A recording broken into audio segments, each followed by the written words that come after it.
Hi guys, my name is Julia Sotas and I am what you could call an entity enthusiast, and I'm also a certified facilitator of Talk to the Entities and Access Consciousness, and I have dedicated my life to this work and I absolutely love it and have been doing this for the last 10 years.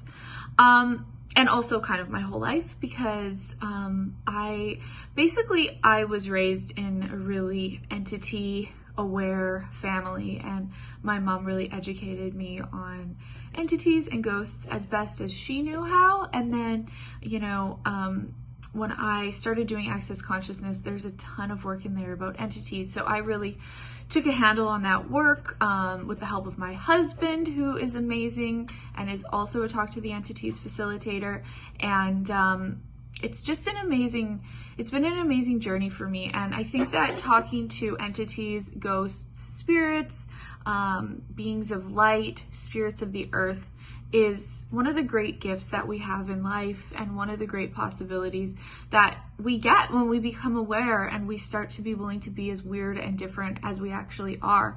So I am starting this series called An Entity Education, and I would actually like to do little snippets and conversations that are about entities so you can educate yourself, and they're also sort of an introduction to this bigger body of work called Talk to the Entities.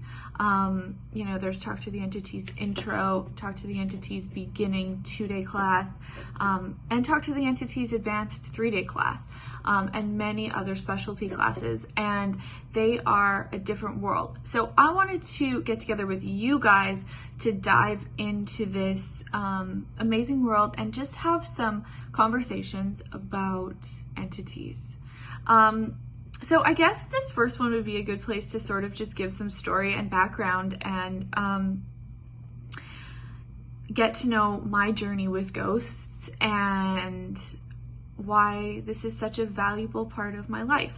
So I grew up in Canada, and I had a wonderful upbringing. I work with people all over the world now, and I realize, what a great upbringing I had, and how not everybody had such an easy time, and I have nothing but gratitude for how I grew up. And one of the great things about my mother is that she has always been a really entity positive person, and she's always been a seeker, and always been looking at different modalities and different ways of living life and becoming more educated and more aware of spirituality and magic, and what we're going to talk about, ghosts.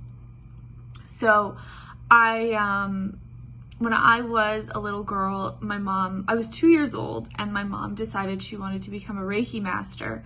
And for those of you who don't know what Reiki is, it's an ancient Japanese healing art where you're bringing in energy from the universe and using it to heal people. And so she started doing the Reiki work, and I remember being 2 years old. I have this crazy, incredibly vivid memory, and I can remember, I don't think I remember being born, but I remember things at 1 years old and 2 years old and 3 years old, like it was yesterday. And so I remember her coming home and giving me these 2 rocks that I still have, and they were my Reiki rocks, and they were pink, or they are pink. I think they're still at my parents' farm, but they're pink, and I could perceive, when I held them in my hands, I could perceive the energy of magic that lives in the earth that we've been taught in society to make ourselves dumb to. There is literally an incredible energy that is greater than any drug that you can do, that is the earth, that lives in the earth, that we can tap into as people, but we must become more aware and more conscious in order to be aware of that, obviously.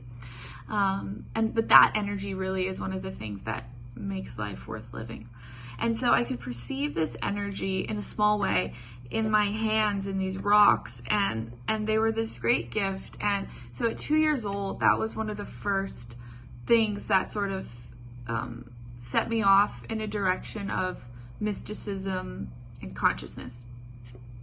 So then fast forward, when I was about